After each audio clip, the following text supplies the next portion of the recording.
y colocaremos igualmente mismo título. Voy a colocar una hojita como esta, ¿sí? Pondremos igual acá día 3, pero aquí referido básicamente a los ensayos, ¿ya? Los ensayos y parámetros. Bien. Vamos a ir por partes. Inicialmente, déjenme revisar mi documentación. Vamos a ver inicialmente lo referido al acero, ¿ya? Primeramente. Luego a la madera, ¿sí? Comencemos con nuestra incursión en cuanto a las características más importantes y vamos a revisar primeramente lo que sería el referido a las propiedades mecánicas o parámetros mecánicos más importantes del acero, ¿ya? Voy a comenzar acá este capítulo entonces con, y voy a colocar este título, un poquito con otro color, por acá pondremos con el acero estructural. Vamos a revisar una tarea que han elaborado en la clase que vimos el anterior día viernes. En realidad, en el acero estructural lo que más nos interesa es cumplir los parámetros resistentes para las estructuras de acero. En el acero estructural lo que más nos interesa, básicamente en el marco de cumplir con la norma ISC 360, referimos entonces a lo que serían materiales, lo que serían perfiles. En materiales, decíamos, lo que nos interesa es cumplir las especificaciones ASTM. Por ejemplo, el A36, el A992 y otros. Recordad que cada especificación está dada para un tipo específico de perfil. Por ejemplo, para perfiles angulares, para perfiles canales, para perfiles en forma, por ejemplo, decíamos, de T, por ejemplo. Mejor ahí lo dejaremos con el canal y angular para no confundirnos. Usualmente lo que se especifica son perfiles A36. Sin embargo, para perfiles A992, tipo de acero un poco especial, un acero mucho más resistente, ya habilitamos los perfiles de forma D y específicamente los perfiles W. Y para cada uno de ellos, en realidad, yo les pasé y lo vamos a mostrar ahorita en nuestra Classroom. Por ejemplo, para la 36 hay una especificación, un documento completo que es de pasado. La 36 tiene una especificación ASTM. Y en esa especificación que desde el pasado ustedes habla, por ejemplo, de cómo porcentajes de aleación, compuestos químicos, habla también de características importantes en cuanto a la curva de tensión de formación, habla de los alargamientos que debe tener este material para que esté y cumpla la ductilidad de este acero al carbono. Habla de la resistencia a afluencia, habla de la resistencia máxima en tensión y otros parámetros importantes, ¿no? En general, de un acero cualquiera, lo que más nos interesa, lo que más nos importa en términos resistentes, por ejemplo, decíamos de la curva de tensión de formación, que aquí voy a hacer un esquema rápidamente. Vamos a hacer un poquito más bonito aquí cuando tenemos nuestros ejes. Vamos a ver de dibujar unos ejes bien bonitos. Están los ejes. A ver, vamos a tratar de hacer esto más grande. Ahí, ya. Entonces,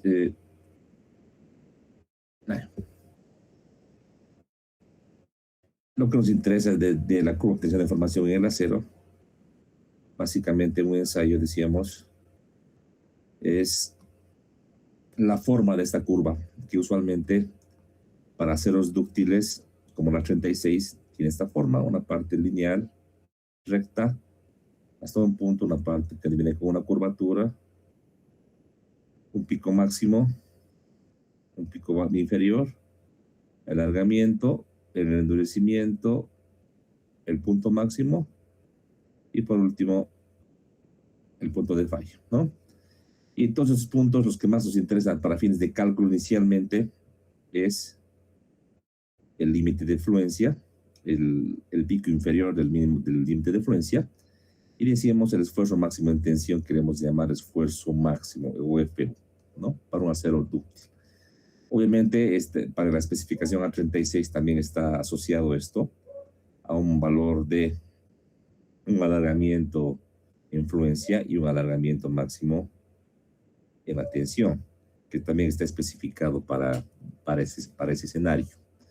En el rango lineal, es decir, donde tenemos cabalmente al punto del límite de proporcionalidad, FP le voy a llamar, aquí solamente en este rango se cumple perfectamente la condición elástica lineal, y aquí tenemos exactamente el complemento de la ley de Hooke, perdón, donde tenemos que tenemos una proporcionalidad que vincula, en este caso, a los esfuerzos y a las deformaciones unitarias. De aquí sacamos la ley de Hooke, que decíamos que es el esfuerzo igual al módulo de elasticidad por deformación unitaria, ¿no? Bien, usualmente en los diseños en acero, usualmente aquí voy a colocarlo con rojito, en los diseños, hay pues dos maneras de llevar el material, ya sea a lo que es el esfuerzo de influencia o al esfuerzo último o máximo en tensión, ¿sí? Entonces tenemos la libertad de poder elegir. Vamos a ver más adelante que en la filosofía de diseño puede ser, en este caso, por el método ASD o por el método LRFD. Eso va a explicar más adelante, porque ustedes ya tienen seguramente una percepción inicial sobre estas metodologías, pero sea cual sea el método, uno u otro, podemos trabajar con el límite de fluencia o trabajar con el esfuerzo máximo en tensión, ¿ya? Entonces, de hecho que más económico y conveniente sería trabajar con esfuerzo último. Sin embargo, para fines de diseño, se hace lo siguiente.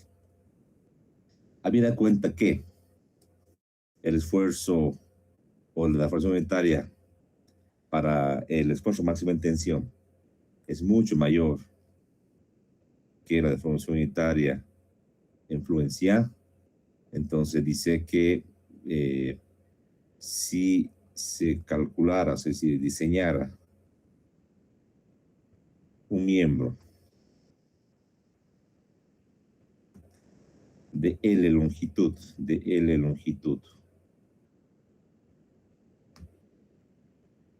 a esfuerzo último, esto conllevaría mucha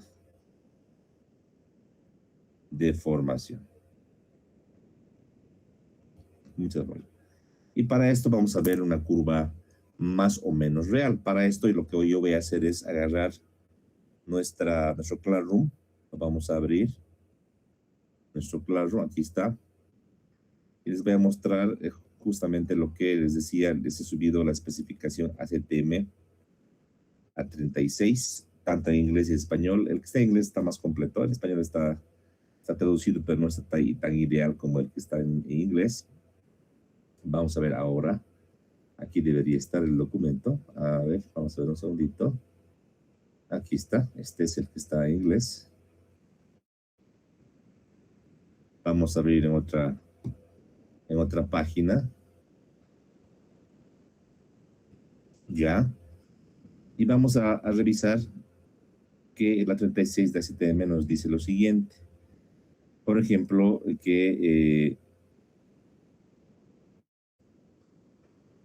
en cuanto al ensayo en tracción, ¿sí? Nos muestra cómo debería comportarse una tabla, dice número 2, ¿no? Aquí en la tabla número 3, primeramente, vamos a ver los requerimientos, decíamos, químicos, y lo clasifica por espesores, dice espesores en pulgadas o en milímetros, para cualquier espesor. Aquí para placas en espesores variables, y nos da porcentajes de carbono. Fíjense que el carbono aquí apenas es el 0.26%, es una cantidad muy pequeña.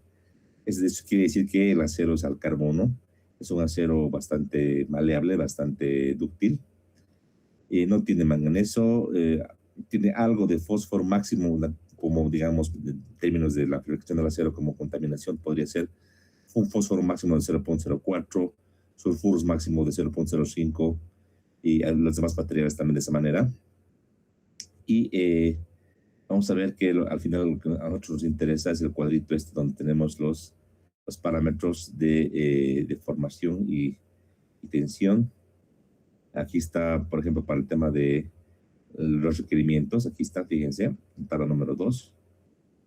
Y esto lo voy a llevar acá. Ya lo voy a llevar esto a mi hoja para poder trabajar con ustedes para la 36.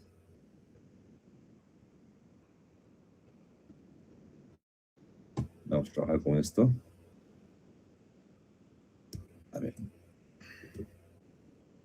Aquí estamos. Entonces, esta premisa que yo he colocado acá, que para diseño,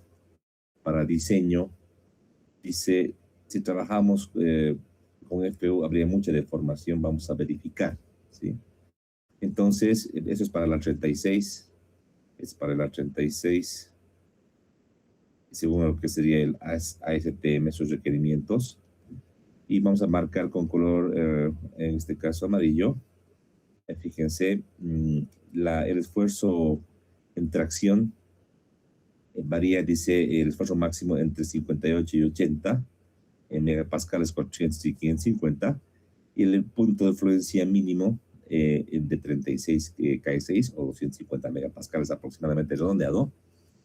Eso sería general para placas y perfiles, no importa el tipo o varillas. Ahora, el tema de alargamientos para placas y varillas nos da un alargamiento que debería ver en la curva. Y para perfiles, que es lo que más nos interesa, dice que la deformación debería ser, dice, hasta 8 pulgadas, dice, un porcentaje igual al 20%, y para 2 pulgadas o 50 milímetros en un espécimen de ese tamaño, hasta el 21%, ¿ya? Entonces, esto se refiere como tener una deformación. Si vamos a coger un parámetro, por ejemplo, como este, digamos, el que está acá, una deformación unitaria de 0. O de 21, que es como decir 21%. Entonces vamos a hablar, por ejemplo, de un miembro,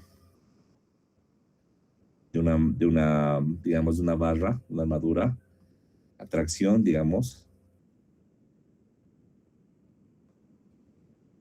que mida, supongamos, 2 metros. Entonces, si voy a hacer esforzar, si llevo a FU igual a 58 KS6, entonces la deformación unitaria va a llegar, dice, si es a 36 a 0.21. Entonces, esta deformación unitaria, como saben ustedes, simplemente es la deformación entre la longitud original. Entonces, la deformación que habría en el elemento sería 0.21 por sus 2 metros. Hablamos que esta deformación, le voy a colocar U para un poquito marcar que es cuando lleguemos al esfuerzo último, ¿cuánto sería? A ver si me ayudan con el cálculo. 0.42. Ya, 0.42. Es decir, 42 centímetros, ¿no? Para 200 centímetros. Esto es apreciable, es demasiado grande. Este valor es muy grande para lo que sería un elemento A36. Esto que vamos a colocar es demasiado grande, es mucho. Es mucho. Y esto seguramente afecta no solamente al elemento, afecta a la conexión y a la estructura. Porque no podemos pensar nosotros que un miembro en tracción, supongamos que es un perfilcito, digamos, angular, o canal, digamos, un canal como este, que podemos verlo así de manera lineal como una barrita que mide 2 metros, no está solo en el espacio, porque seguramente esta barra forma parte, por ejemplo, de un entramado. Imagínense un entramado como el que les muestro,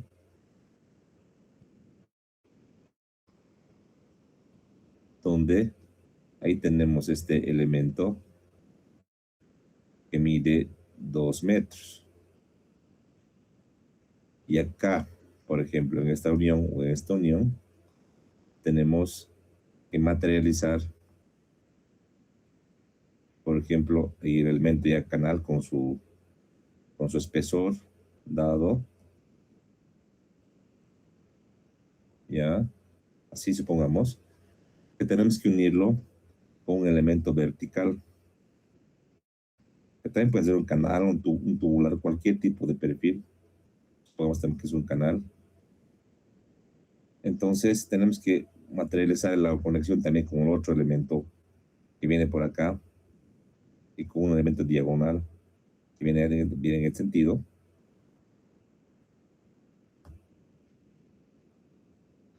Sí, entonces se hace harto difícil pensar que en 2 metros que se va a deformar esto, que se va a alargar esos 0.41 centímetros, esos 0.41, aquí está, esos 0.41, metros, no va a afectar a este lugar, ¿no? De la conexión tampoco del elemento, porque se tiene que alargar lo que estaba así inicialmente, supongamos, con unas planchas de unión para que se conecte este elemento de manera adecuada a través de pernos, podría ser a través de soldadura, lo que fuere,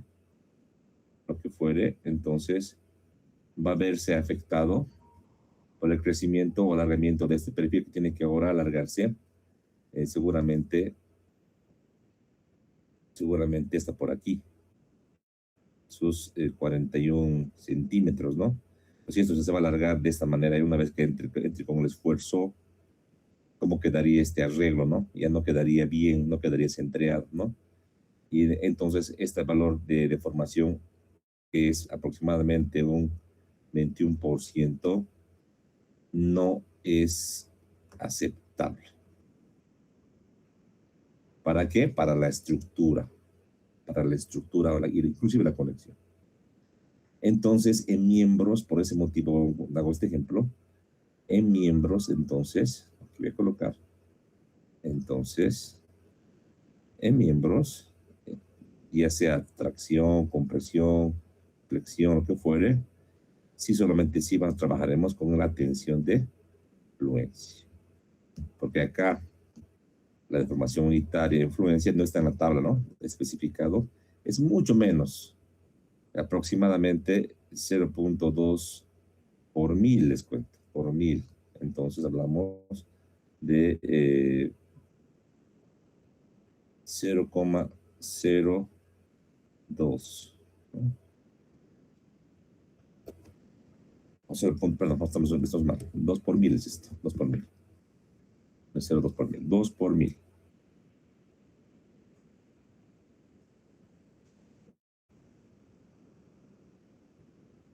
Ahí está, 0.002. Y esto sí permite, en este caso, tener las deformaciones en un rango muy pequeño, prácticamente despreciable, y que no tendría una influencia muy grande dentro de la estructura.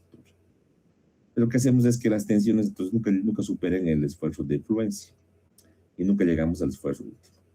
Solamente para conexiones, aquí tenemos, solo para conexiones,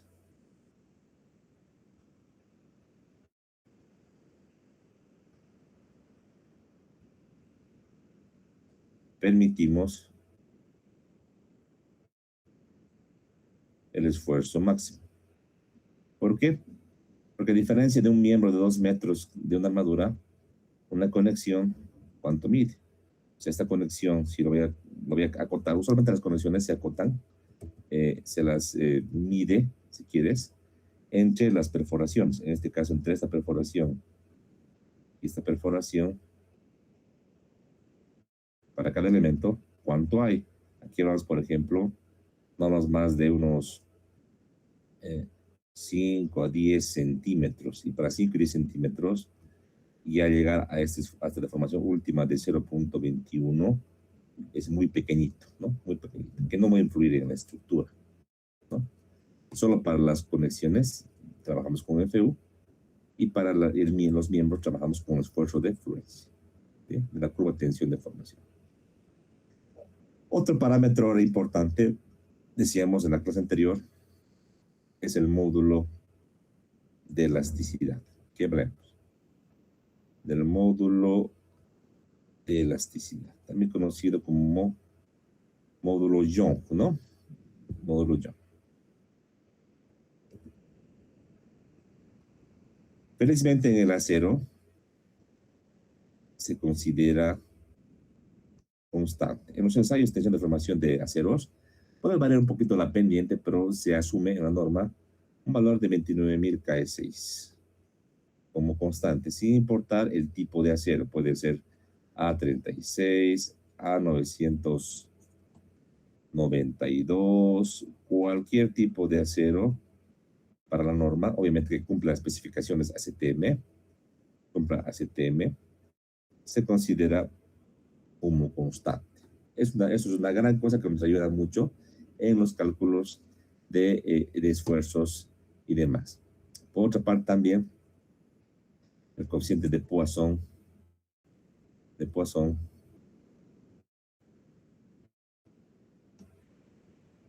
es también constante y manejamos un valor de 0.30. Y decíamos con esto, pues también el módulo cortante, módulo de corte,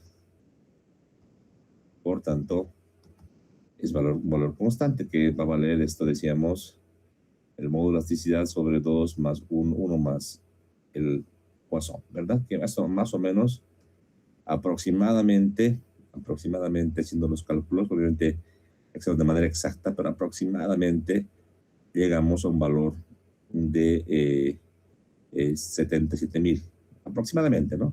Megapascales. Aproximadamente. Esto es 29.000 K6, aproximadamente decíamos, pues en el redondeo 200.000 megapascales, o si quieres 200 gigapascales, ¿verdad? Y Poisson es totalmente constante, no tiene unidades, es solamente un parámetro que nos sirve para referenciar o para, en este caso, calcular las deformaciones transversales en función a la deformación longitudinal. ¿Sí? Hasta ahí, digamos.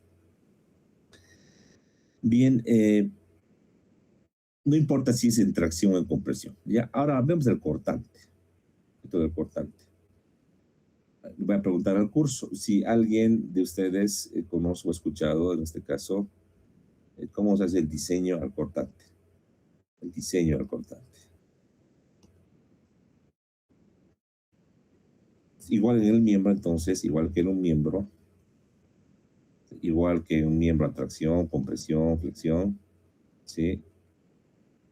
Hay que llevar esto a un esfuerzo máximo. Entonces, sí o sí, llevar máximo ¿a dónde? A un esfuerzo de fluencia. A un esfuerzo de fluencia. Entonces, tener que ver un esfuerzo de fluencia para el cortante, así se llama, ¿no? Esto se podría calcular con un ensayo, una prueba, ¿sí? ¿Cómo se hace esto, por favor? A ver, ustedes han visto mecánica de materiales 2, han visto mecánica de medio continuo. ¿Cómo se hace para calcular el módulo de elasticidad en el cortante, o el esfuerzo elástico en el cortante, el esfuerzo de fuerza en el cortante. ¿Cómo se hace para encontrar este parámetro? ¿Cómo se lo hace? Ayúdeme un poquito, alguien del curso.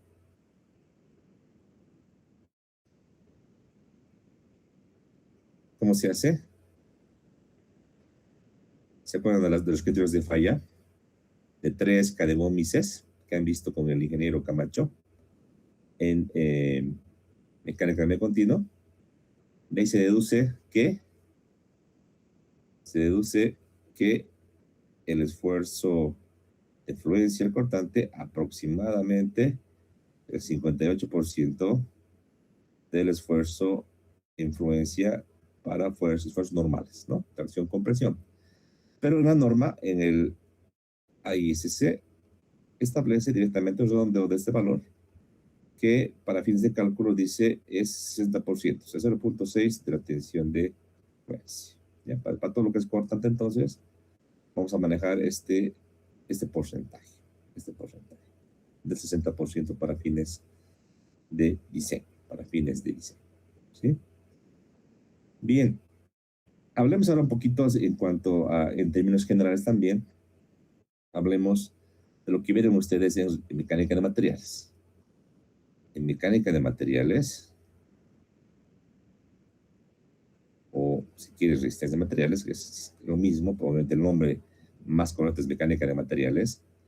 Ustedes han entrado a revisar y hacer ejercicios y obviamente práctica. Han entrado, por ejemplo, con esfuerzos uniaxiales, han visto tracción, han visto compresión, han visto flexión, han visto corte, ¿sí? A ver, en tracción, ¿cómo han hecho en tracción? A ver, han asumido que la distribución del esfuerzo es uniforme, tracción pura.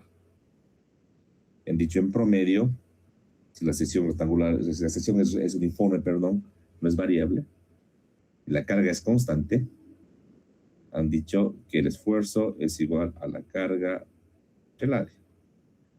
En este caso, hemos dicho, vamos a llevar a que eso sea menor o igual a un esfuerzo. En los miembros, menor o igual al esfuerzo de fluencia en el acero. Despejado, entonces, habrá una resistencia, se llama así, nominal, de los elementos que tienen que ser menor o igual al esfuerzo de fluencia por el área de la sección transversal, ¿verdad? Esto más o menos han hecho ustedes en tracción simple. ¿Cómo se han verificado? ¿Cómo eso han hecho tal vez alguna pruebita, algún diseñito han hecho en términos de atracción? Obviamente también han vinculado, y esto también hay que decirlo, a la deformación. Han dicho ustedes también acá, fuera de este escenario de los esfuerzos, también han dicho que la ley de Hooke se cumple. Han dicho que el esfuerzo es igual al módulo por la deformación unitaria. Aquí han encontrado, han despejado lo siguiente. Han dicho que entonces la carga entre el área, ¿sí?, es igual al módulo de elasticidad por la deformación unitaria, que la deformación unitaria es el desplazamiento o deformación entre la longitud original. Y de que han podido despejar, por ejemplo, voy a encontrar que la deformación o el desplazamiento es igual a la fuerza por el área, ¿sí?, por la longitud entre el módulo de elasticidad, ¿verdad? Esto para elementos uniaxiales a compresión o a tracción simple también, ¿no? Obviamente, si hablamos en términos de llegar a un nivel de esfuerzo menor al límite de influencia, esto va a variar, ¿sí? Esto solo se vale o solo vale cuando una sección es constante, ¿no? Si la sección es variable, si la carga es variable, aquí hay que integrar, como han hecho en mecánica de materiales. Bueno, lo mismo en el tema de compresión. En el tema de compresión es exactamente lo mismo que han visto ustedes en su materia.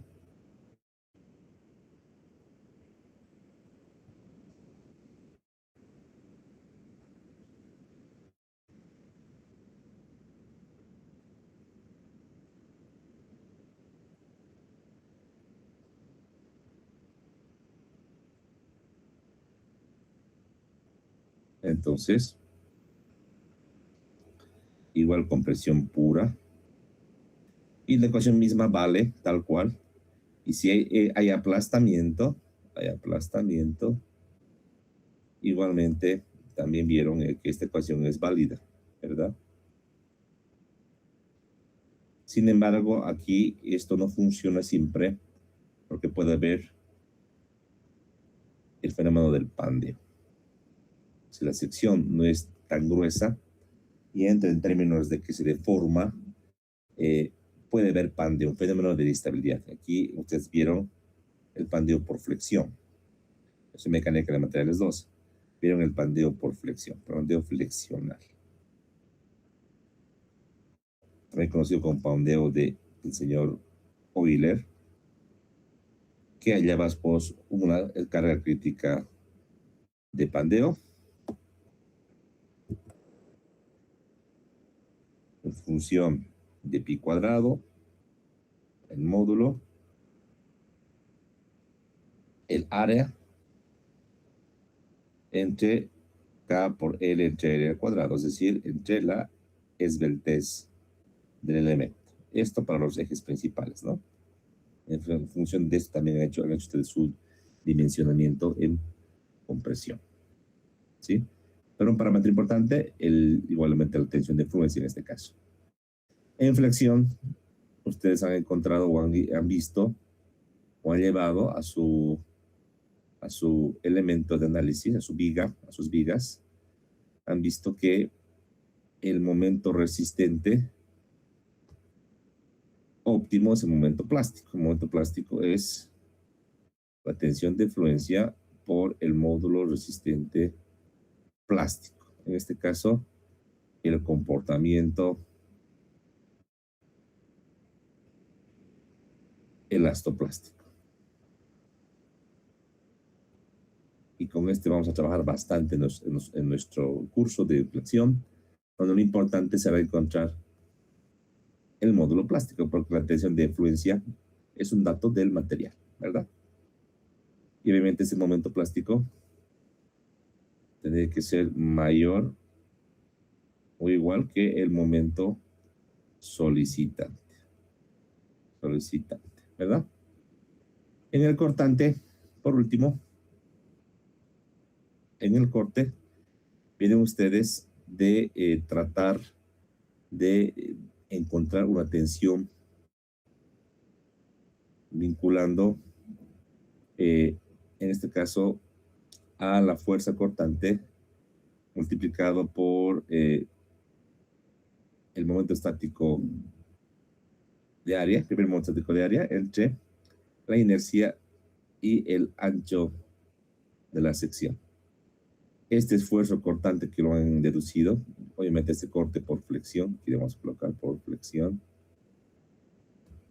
deberían comparar o ser en este caso menor o igual a un esfuerzo cortante admisible que depende del material.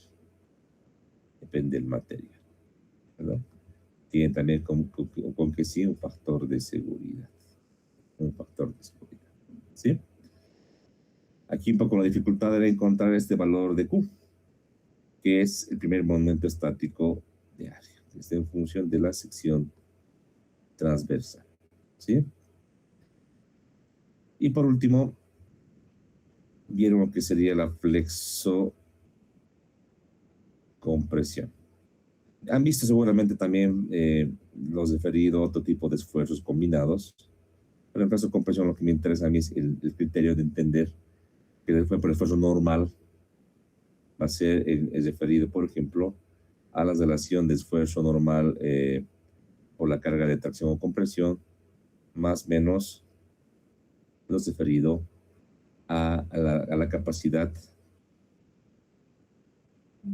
debido a la resistencia, ya sea un eje que puede ser el eje principal X o al eje principal Y, en cuyo caso ustedes han trabajado de esa manera, ¿verdad? Para esfuerzos. Obviamente, esto solo trabaja por ejes. ¿No? En función a los ejes que ustedes han visto, Se trabaja esto en los ejes que corresponden a nivel de esfuerzos, ¿no? Torsión también han trabajado, pero eso es todo un capítulo aparte, y lo que han visto con secciones circulares está muy bien, pero en esta materia de sección circular realmente no lo vemos para torsión. Vamos a ver secciones de forma de I y vamos a ver las aplicaciones de la torsión en todo lo que sería desde compresión y adelante. Van a ver que hay un fenómeno de torsión que se presenta en lo que sería compresión, flexión y demás. Ya, para lo que han visto. En todo lo que han visto, entonces, todo lo que vamos a ver está vinculado o está dentro de sí el esfuerzo de fuerza. ¿Sí? Esfuerzo de fuerza. ¿Hasta acá alguna duda que tengan? ¿Todo claro? ¿Sí? ¿Todo claro? Muy bien. Vamos a ahora hablar rápidamente de lo que es madera. ¿Ya? Es un poco distinto, es verdad un poco diferente, es especial, es el caso de la madera, es otra materia básicamente, pero aquí en nuestro caso nos han juntado ambas materias, tenemos que trabajarlo de esa manera, no nos queda de otra, ¿no? Aquí vamos a colocar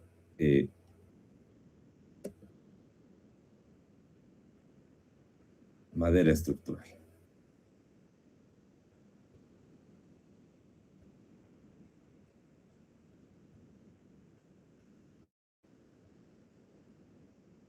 Bueno, para madera estructural entonces tenemos que trabajar tomando en cuenta lo siguiente, ¿no? Y acá voy a permitirme anotar algo también que no se escribía nunca, que es un material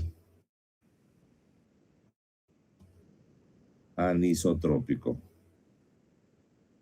pero especificando que tiene 3 ejes, que es el eje longitudinal, el eje radial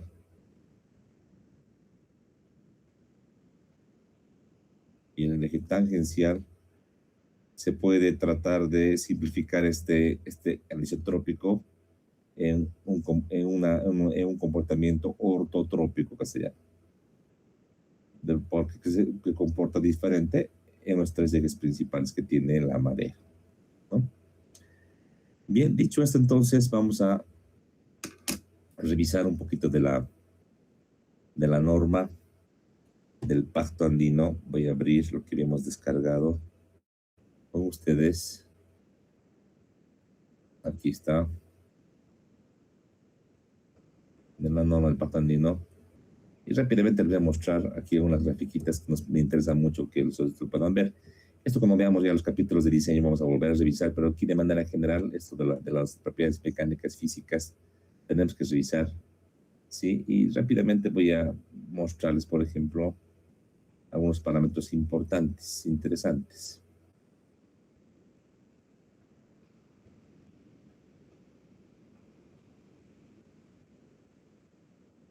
Están los ejes que veíamos en clase, los 3 ejes principales, ¿sí? Y aquí tenemos esta grafiquita que le voy a llevar a nuestra hoja de trabajo, ¿ya?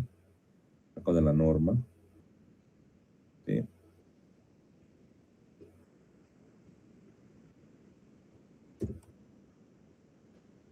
Y esto nos interesa mucho entender. Voy a hacerlo un poco más grande para poder entender.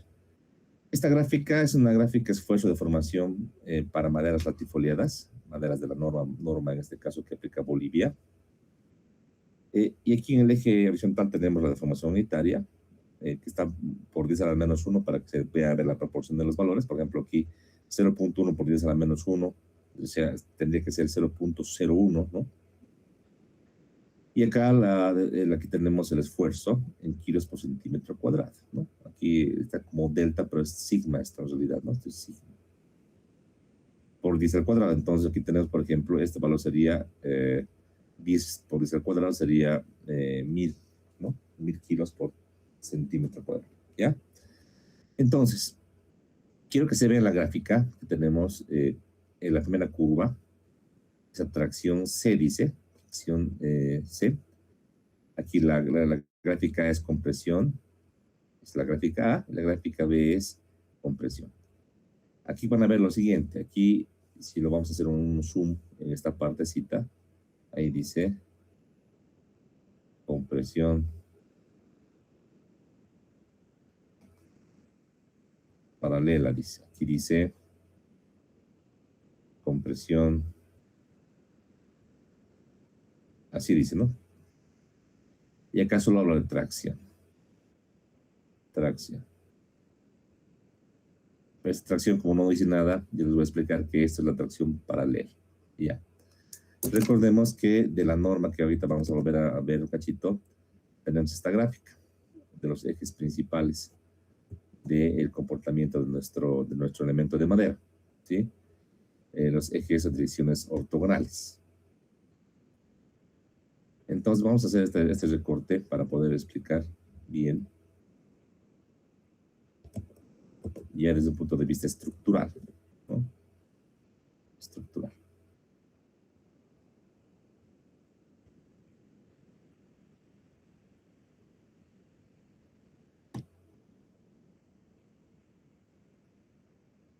Ya. Entonces, lo que quiero que se entienda es que las fibras de la madera, y decíamos la composición de la madera, es como que son una suerte de bombillas, una suerte de pajillas que están una al lado de otra, ¿ya? Estas fibras o hebras de la madera son la parte resistente, y que entre fibra y fibra o entre hebra y hebra hay un pegamento especial que tiene la madera que hace que estas hebras o estas fibras se mantengan unidas y obviamente formen un elemento que es rígido, ¿sí?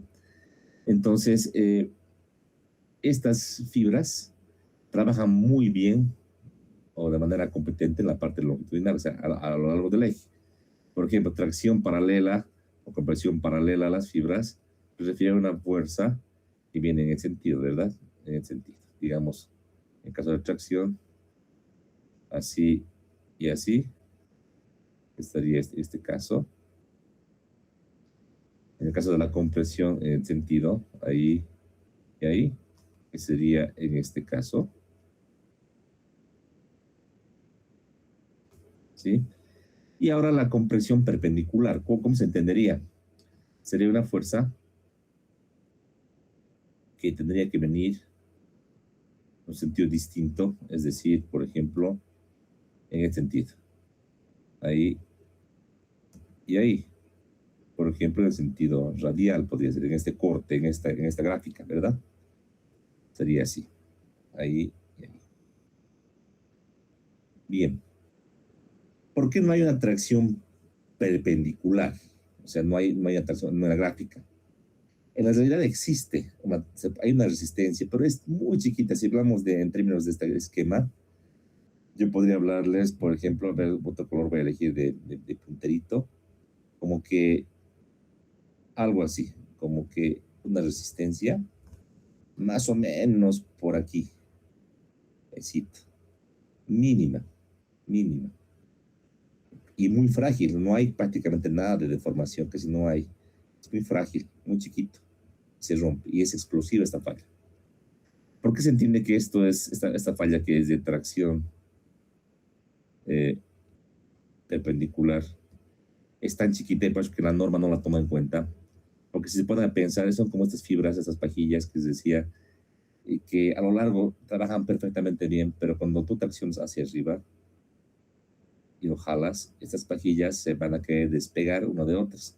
No van a trabajar como elementos independientes a resistir, sino lo que va a trabajar va a ser ese como pegamento que no es muy bueno, no es muy competente, no es muy resistente. Y eso hace que la madera, sea cual sea esta, la madera más dura, la madera más competente que puede haber, como el almendrillo, no aguante prácticamente nada a la tracción, ¿sí?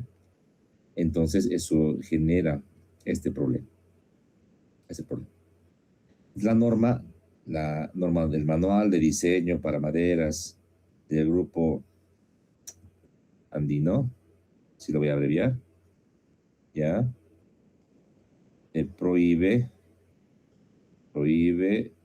cargar, atracción perpendicular a las fibras. Prohíbe. O sea, se toma en cuenta que aproximadamente la resistencia es 0. ¿Ya? Muy bien. Ahora vamos viendo en este escenario, fíjense, usualmente en la madera aguanta más en la tracción que en la compresión, ¿verdad? Aguanta más. Esto en ensayos reales, por si acaso. Entre compresiones, fíjense, en compresión paralela a las fibras y compresión perpendicular a las fibras, si comparamos esta compresión con esta otra compresión, ¿cuál aguanta más? La compresión paralela a las fibras. Es mucho más grande. Yo diría que esta compresión perpendicular más o menos es un 30-40% del valor de la compresión perpendicular a las fibras. ¿Sí? Esto como material. Obviamente, eso es una probeta. Si hablamos del pan de es otra cosa. Aquí de la compresión es diferente y resiste un poquito menos si fuese a lo largo, ¿no? Si es que el elemento es muy esbelto, ¿no? Pero eso es otra cosa. Bien, dicho esto para que se entienda, entonces vamos a revisar. Ya, vamos a revisar. A ver, por ejemplo, tracción y compresión paralelo a la fibra, ¿dónde se puede dar? ¿Qué tipo de estructura se puede dar? Fácil, ¿no? Podemos pensar, por ejemplo, en una armadura, ¿no? Decíamos, digamos, por ejemplo, un techo de una estructura de madera, como la que estoy dibujando, que tiene este arreglo que estoy proponiendo, simétrico, con dos aguas. Ahí, por ejemplo, pues en este caso, ahí, ya, ahí. Pues en este caso, ante las fuerzas que tiene esta armadura plana, pues yo podré decir si es que las fuerzas en su mayoría son fuerzas verticales, como puede ser el peso propio, como puede ser el mantenimiento, como puede ser granizo y otros, pues yo puedo decir que estos elementos que están acá con color plomito, estos, por ejemplo, la cuerda inferior, ¿sí? Estoy segurísimo que está esto a tracción. Que también, por ejemplo, todo lo que es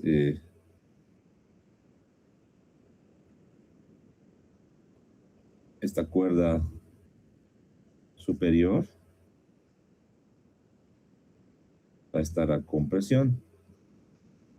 Y ya los elementos verticales y inclinados en función, obviamente, a las cargas, algunos estarán en compresión, otros a tracción, pero es así como se lo ve, ¿no? Es un ejemplo claro que acá los elementos, yo cuando saque de la trunca, cuando me pida, haga el pedido, digamos, de los elementos que miran acá, por ejemplo, imagínate toda una cuerda inferior de un elemento, podría ser, digamos, como que imagínate, unos 10 metros, por ejemplo, ¿no? Los 10 metros, puedo pedir en dos pedacitos de 5 metros. Sí, entonces yo seguramente cuando pida de la tronca o pida el aserradero, seguro que de la tronca que van a sacar este pedazo de elemento de viga para mi elemento de barra de mi armadura. Aquí tenemos los anillos de crecimiento, ahí está, y aquí está el sentido longitudinal, ¿no? Este sentido longitudinal de mi elemento. De aquí van a extraer con seguridad de aquí esa sección sentido longitudinal, ¿no? Entonces, claro está que al final puede tener una escuadrilla y ese elemento que yo voy a tener,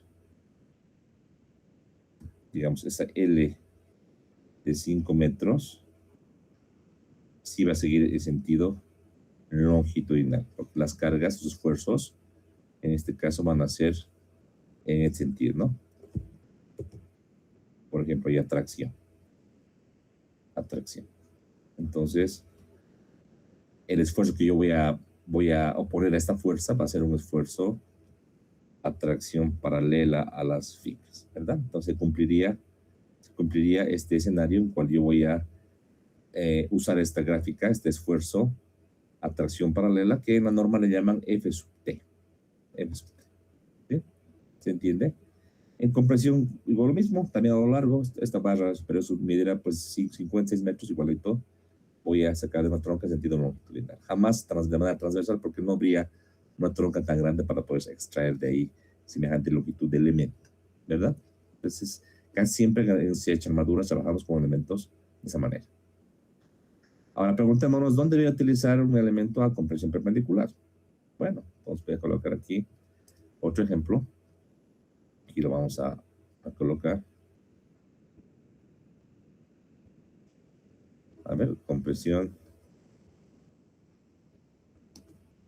perpendicular a las fibras. ¿Dónde podemos encontrar esto? A ver, por ejemplo, podemos encontrar este escenario. ¿Qué les parece? En una viga. Supongamos que yo voy a tener que salvar una viga, que proyectar una viga como la que estoy dibujando, simplemente soportada, simplemente apoyada, ¿sí?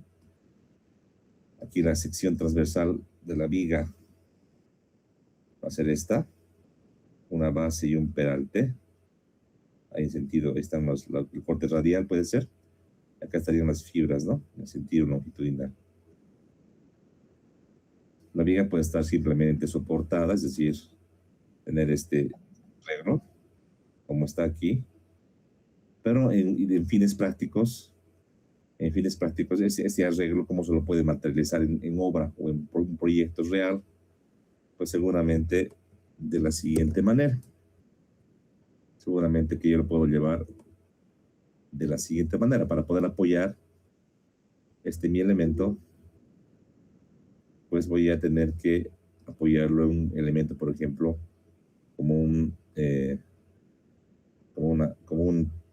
piso puede ser, o parte de un estribo, o parte de un apoyo, ¿verdad? Ahí sí. Ahí estaría el apoyo. Y lo mismo. Entonces aquí vamos a colocar una parte de elemento, pongamos que va a ser como este apoyo fijo, y aquí otro que le va a permitir moverse, pero en sentido horizontal, ¿no? Solamente este apoyo puede ser un apoyo elastomérico, un cartón asfáltico u otro. Va a ser un apoyo. Entonces la viga va a estar apoyada en esa distancia, ¿no? Y en sentido transversal, si le hacemos un cortecito a la viga, digamos un corte AA. En sentido AA podemos ver que la viga tiene la sección transversal que dijimos arriba, en una altura tiene una base, pero en la parte inferior puede que también tener este apoyo en todo el ancho, o en parte, digamos que aquí en todo el ancho, ahí estaría ese apoyo. Listo, ¿no? Bien. Entonces, para fines de cálculo, a esta distancia yo lo voy a llamar distancia, ¿qué les parece? La distancia A, que no conozco. Yo sé que esto obviamente es el ancho de la viga, ¿no? Entonces, cuando yo tenga cargas de flexión en esta viga, supongamos cargas distribuidas con una viga, ¿no? Solamente tenemos cargas distribuidas por el peso propio, por ejemplo, o el uso, y tal vez alguna carga puntual también se puede añadir a nuestro arreglo, tal vez por aquí una carga puntual, la carga P. Esta carga es una carga realmente distribuida, la carga W, ¿ya? Al fin y al cabo voy a tener una reacción de apoyo, ¿no? Entonces voy a tener, en este caso, una reacción de apoyo, aquí. R1, y aquí la reacción R2. R2, ¿no? Para fines de cálculo, usualmente entre ejes de apoyo, uno puede pensar entre ejes de apoyo o en la parte libre. Yo uso ejes de apoyo para la luz de cálculo. Pues eso es un poco, digamos, se da la libertad de poder hacerlo de esa manera o de otra.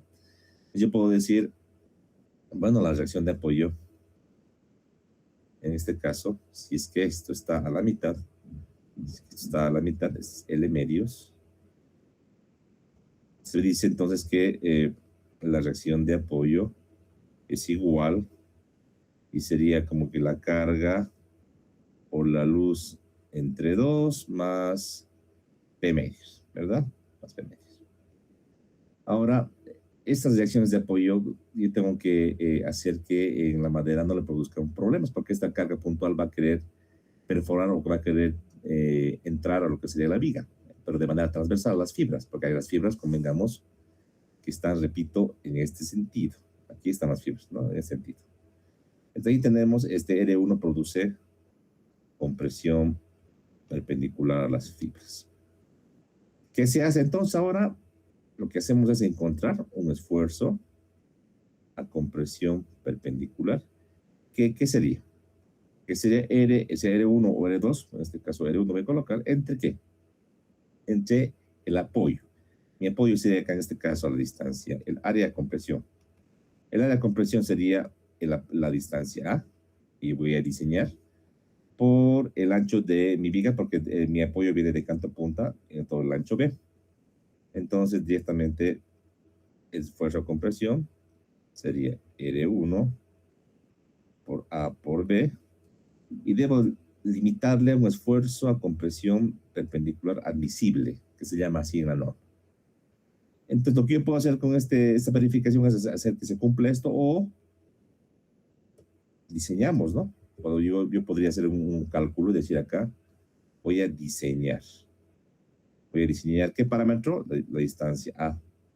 Porque B es valor invariante, ¿no? Es el ancho de la viga. Entonces puedo decir que A es o debe ser mayor o igual, despejando esta fórmula, a la reacción de apoyo entre el esfuerzo de compresión perpendicular a las fibras multiplicado por el ancho de la viga, ¿verdad?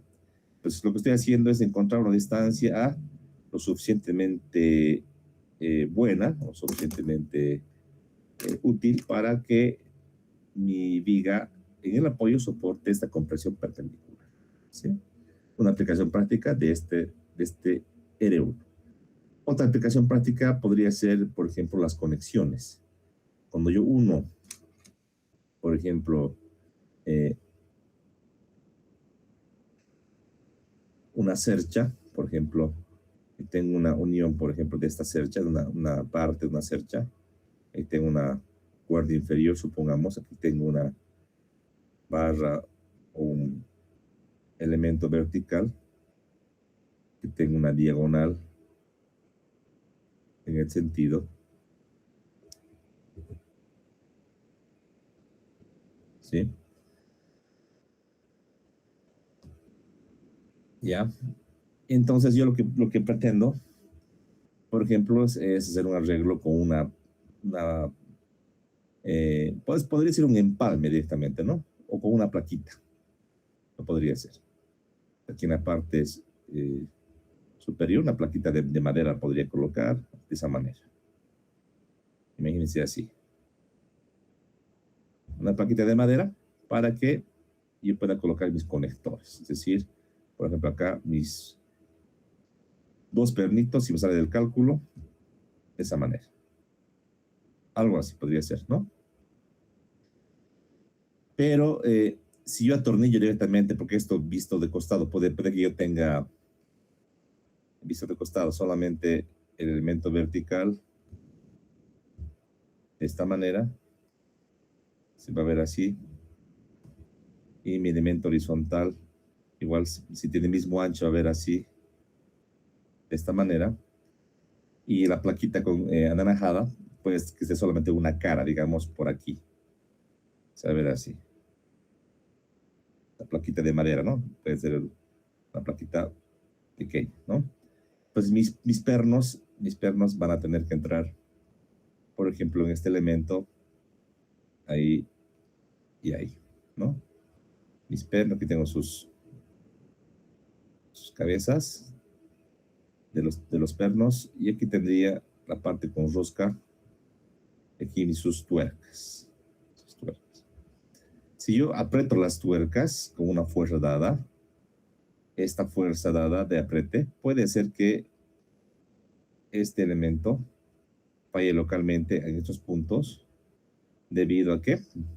Al aplastamiento. Puede que falle esto por aplastamiento.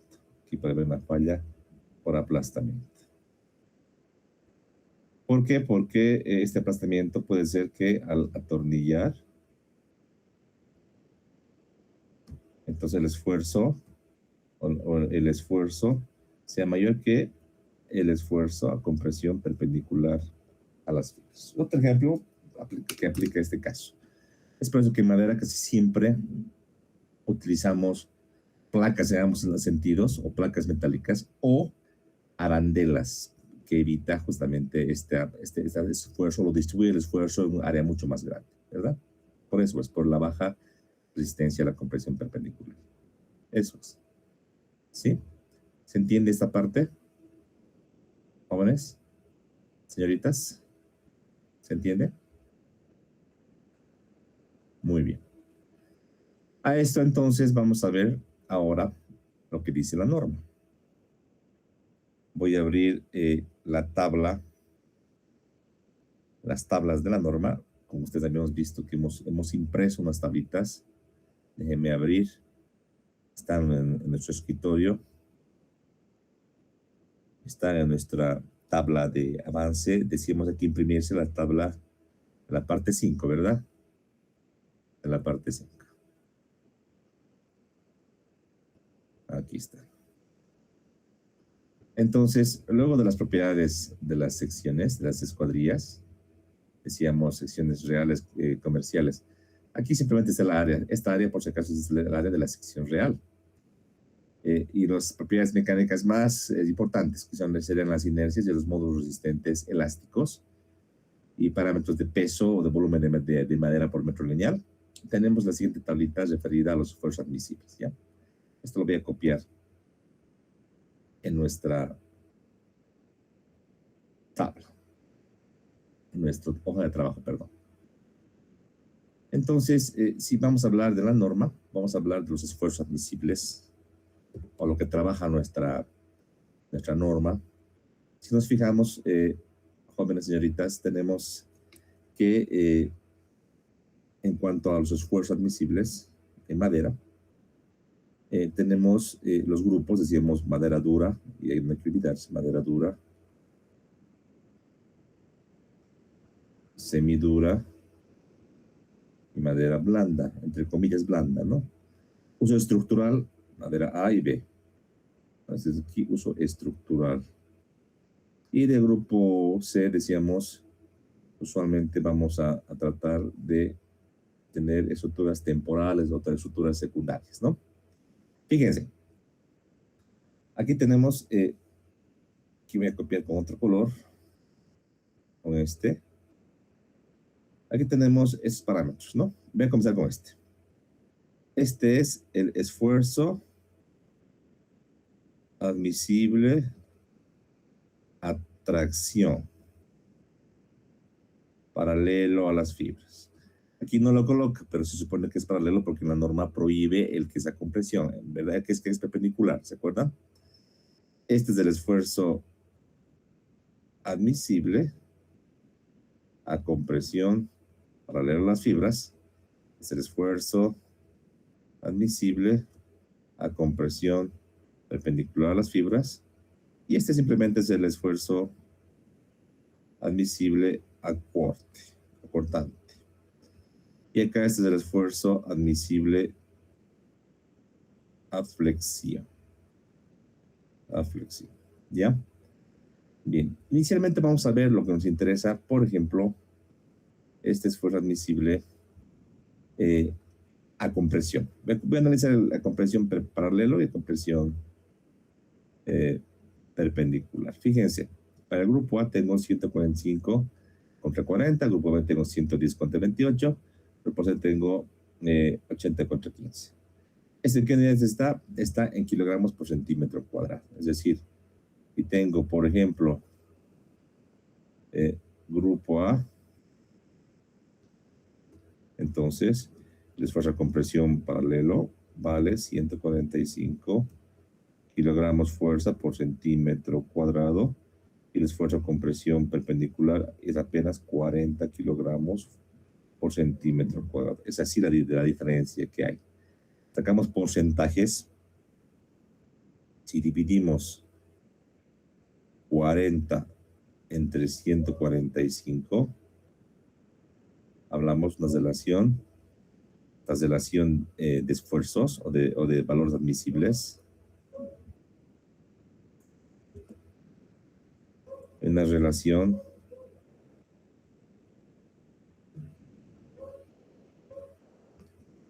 de 0.27, 0.28.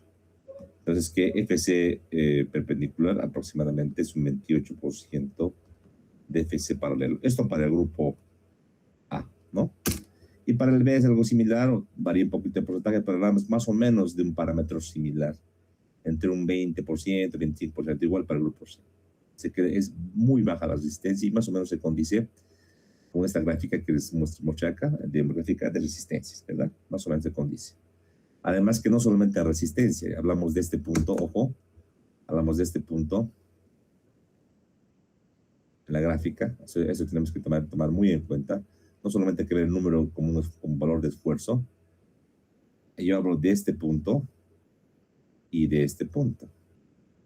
Hay una gran diferencia en cuanto a las deformaciones. Aquí tengo, o sea, para 0.2 por 10 a la menos 1, aquí tengo prácticamente un 0.4, ¿verdad?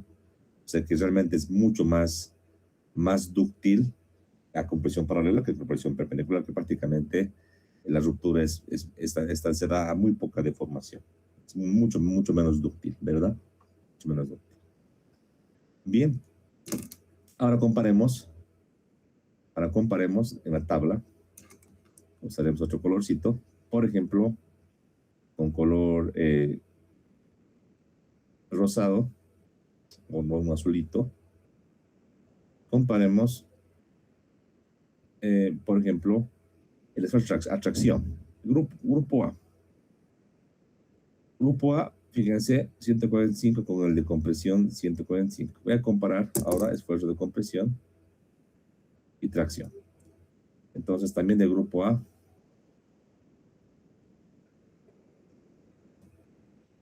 esfuerzo a compresión paralela, decíamos 145 kilogramos fuerza por centímetro cuadrado y esfuerzo a tracción también, en este caso, 145 kilogramos fuerza centímetro cuadrado. O sea que la relación de esfuerzos es la misma, o sea que la relación es 1, ¿sí? Pero, ojo, esto en el grupo A, ¿no? Esto en el grupo A. Pero en la gráfica que nos da la norma, hay una gran diferencia. Fíjense, hay una gran diferencia. Quiero que me ayuden esto a deducir qué pasa. Pero antes de deducir, solo de la gráfica, si nos fijamos, acá tengo un valor mucho más alto, pero mucho menos dúctil en términos de deformación. Hablamos de más o menos un 0.32 contra un 0.45 que tiene este punto, ¿verdad? O sea que a compresión es más dúctil que en tracción, ¿ya? Pero, ¿por qué el esfuerzo en tracción es mayor en la gráfica?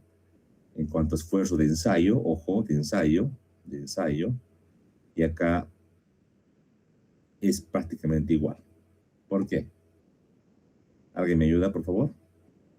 Daremos 5 puntos, y 5 puntos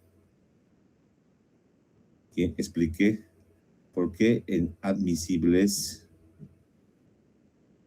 casi es lo mismo, pero en ensayos usualmente el esfuerzo en tracción es mayor que el esfuerzo en compresión. ¿Por qué? Y me ayuda. 5 puntos. Fíjense. ¿Por qué?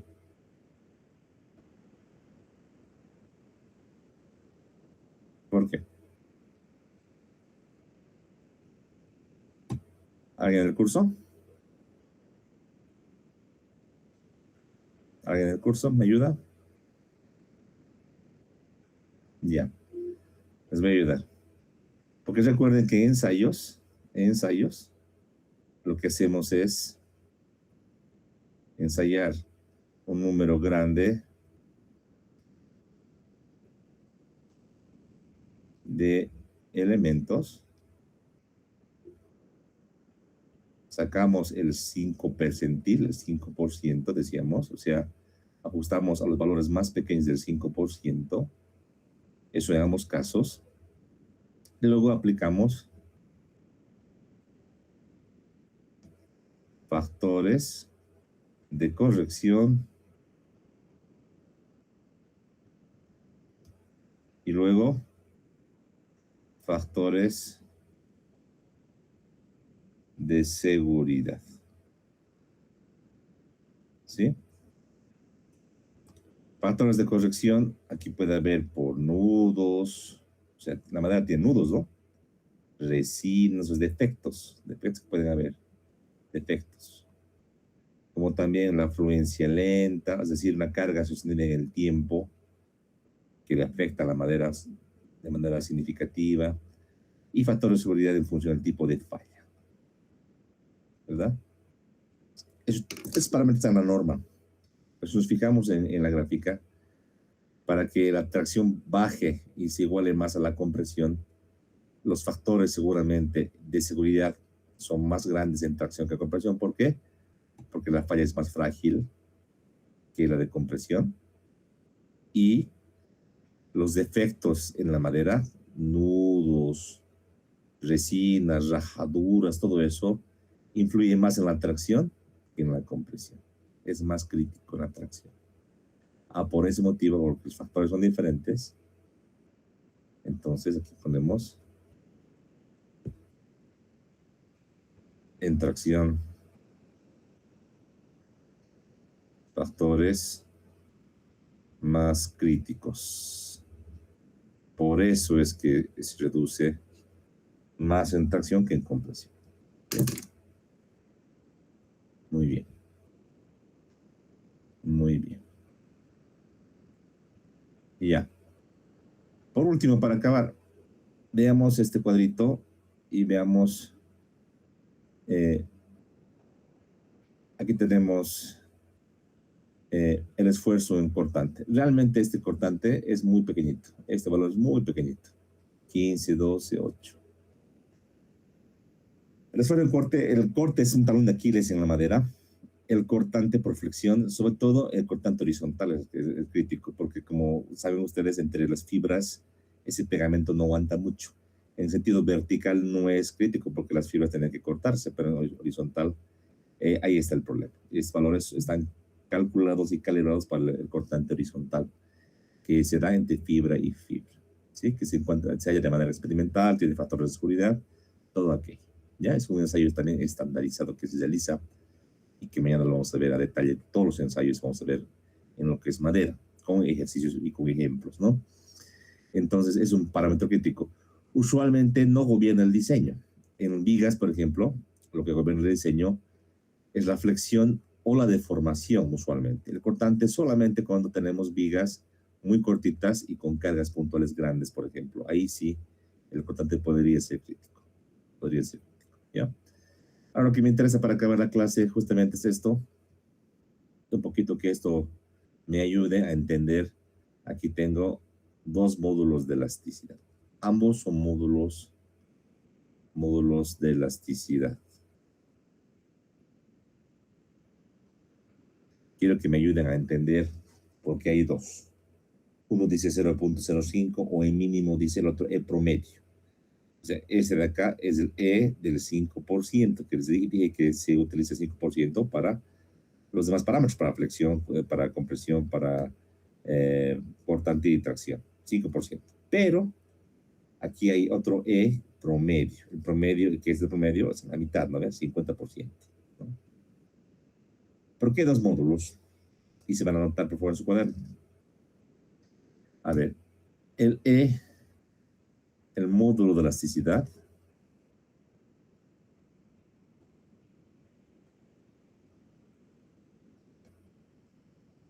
hay dos, un E al 5% y un E promedio. El 5% se utiliza para miembros aislados. Para miembros aislados.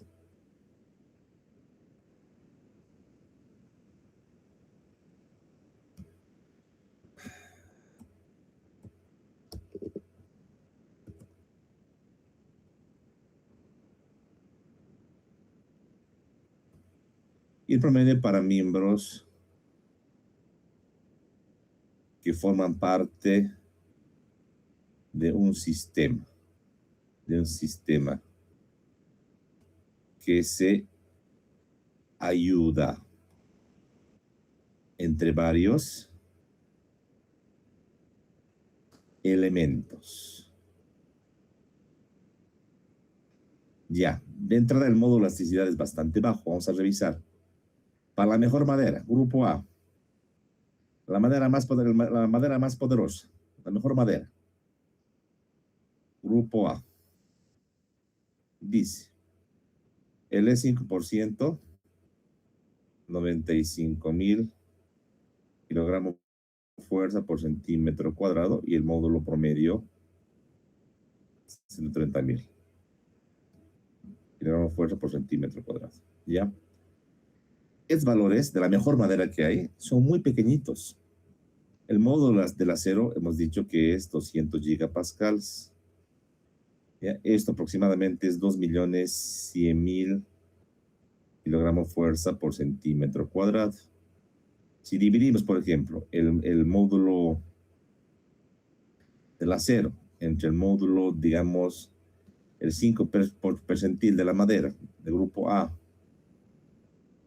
¿Me pueden ayudar con esto, por favor? 2.100.000 entre 95,000. ¿Cuánto sería, por favor? ¿Me pueden ayudar?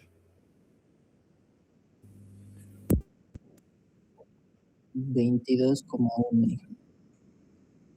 22.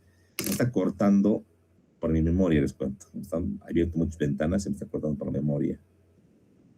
En mi computador. Denme un cachito. Se me ha cortado ya. Qué bacán. Y antes que nos salgamos, a ver, aquí está. Lo he vuelto a abrir.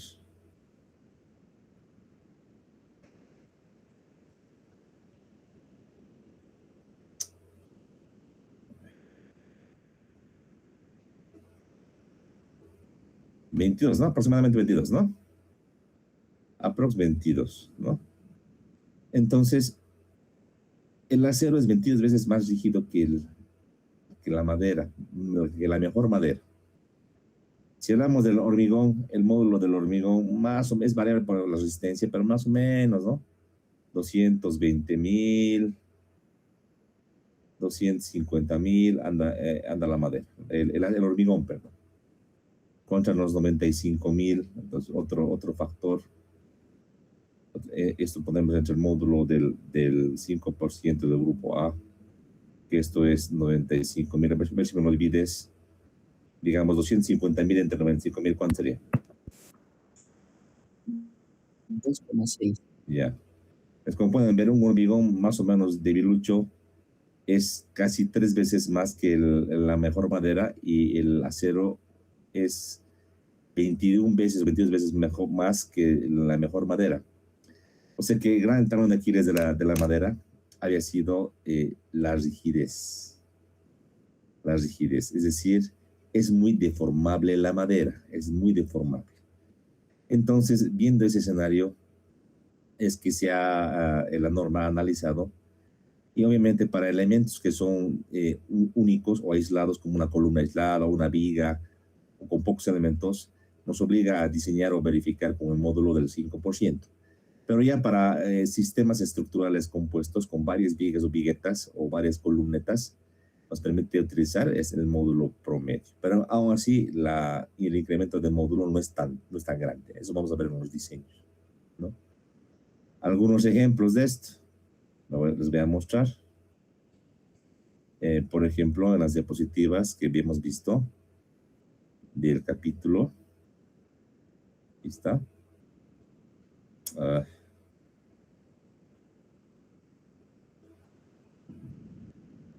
Aquí. Si nos fijamos, por ejemplo, en el entrepiso, aquí, fíjense.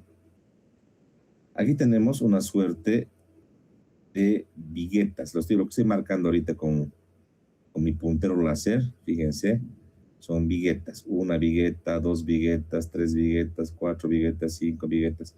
Usualmente porque la sección de la madera no es tan resistente o es pequeña, y también el módulo es pequeño, las viguetas de un entrepiso se separan más o menos entre 40 centímetros, 50 centímetros, 60 máximo, ¿no ve?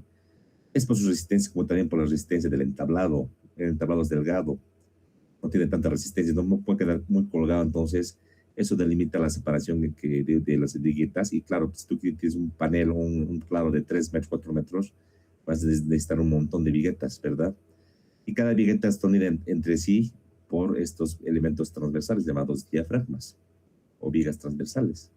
Entonces, cuando venga la carga encima de este tablero, la carga se va a repartir no solamente en una vigueta, sino en todas. Si una va a querer bajar, las demás le van a ayudar.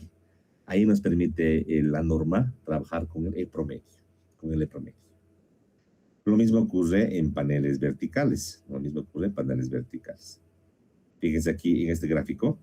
Es parte de un panel vertical. Son como columnetas o pies derechos, fíjense, separados a muy poca distancia. Entonces, este revestido va a trabajar de manera conjunta cuando tengas carga vertical. Entonces, igualmente las columnas que se van ayudando unas con otras, con pies derechos, también se calculan o se diseñan a pandeo, usualmente, para el módulo promedio. ¿Se dan cuenta? Esa es la manera que nos permite la norma. Elementos aislados, como un poste, una columna individual, claro, hay que hacerlo más con un E mínimo.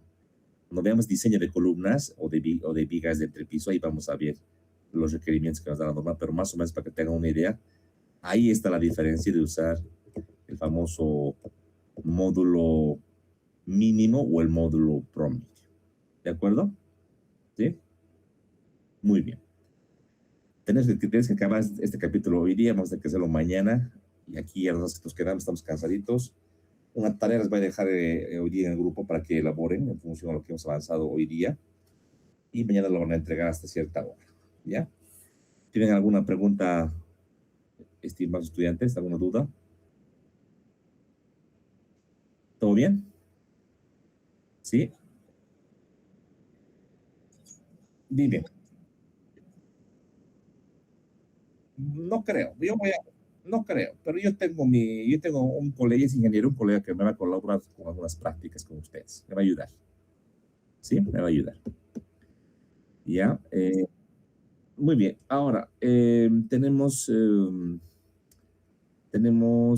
dejo una práctica hoy día, ya me encantaría una práctica, ¿no? Eso voy a revisar también.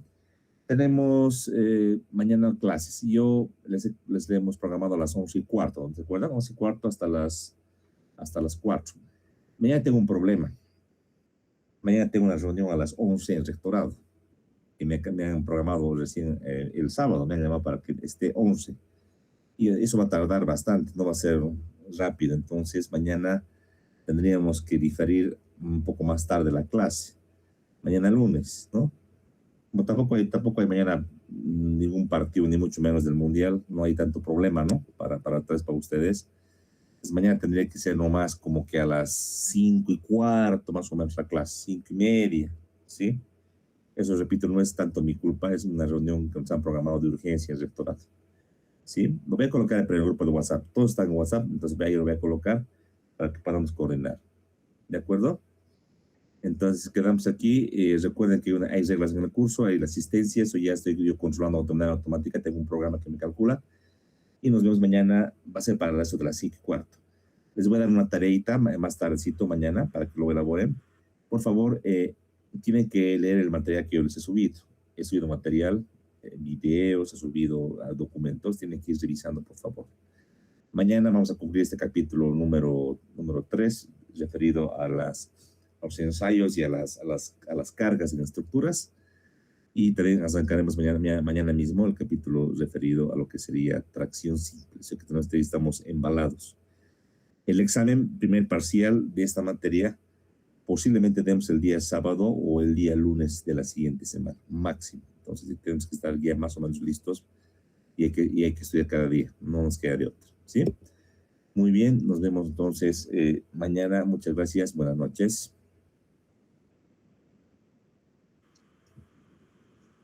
Hasta luego, Inge. Hasta luego, gracias. Mañana, Inge. Mañana, gracias. Hasta luego, Inge.